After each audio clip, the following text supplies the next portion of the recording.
প্রতি বছর ডিএম ফাউন্ডেশনের উদ্যোগে আমরা মাদ্রাসার ছাত্রছাত্রীদের মধ্যে যারা একটু নিজেদের চলাফেরায় কষ্ট হয়, যাদের পড়ার খরচ জোগাতে কষ্ট হয়, সেই ধরনের ছাত্রছাত্রীদের মধ্যে আমরা পশু বিতরণ করে থাকি। এই ক্ষুদ্র আয়োজন আমরা প্রায় 7 বছর ধরে করতেছি। প্রথমে আমরা বাচ্চাদেরকে বই কিনে দিয়েছি, গাইড বই, সেটা এখনও চলমান আছে। এরপরে আমরা বাচ্চাদেরকে গার্ডিয়ান যারা এলাকার সেখানে আমরা আমজনতাকেও সামিল করেছিলাম, ইফতারি বিতরণ করেছি 2-3 বছর। এরপরে আমরা দেখলাম খাদ্য দিলে, ইফতারি দিলে খেয়ে ফেলে, দেখা যায় ইফতারি অন্য মানুষেও দেয়।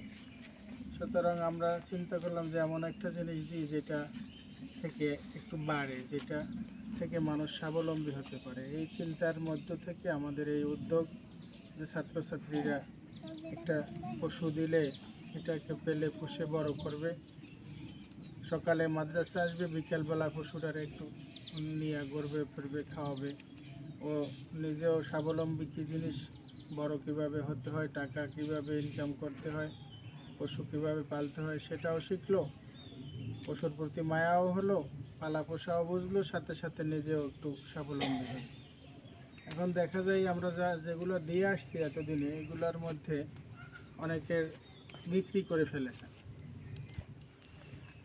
7,000 টাকা, 12,000 টাকা এরকমের, এক একজনের 10,000 টাকা বিক্রি করে ফেলছে। বিক্রি করে ফেললে ওই পর্যন্ত শেষ। আর একটা মেয়ের এই একটা ছাগল যদি আপনারা পেলে পুষে, এই ছাগলটারে আস্তে আস্তে করে এর বাচ্চা হবে, তার বাচ্চা হবে, এরকম যদি হয় তাই দেখা যায় কি এক সময় এই বাচ্চার বিবাহের সময়ও খরচ আর চিন্তা করে লাগে না। কারণ এই বাচ্চার বয়স 5 বছর, 4 বছর, এই বাচ্চার বয়স তো মনে হয় 4 বছর, 4-5 বছরের বাচ্চা, এর অন্তত 10 বছর সময় তো পাচ্ছে।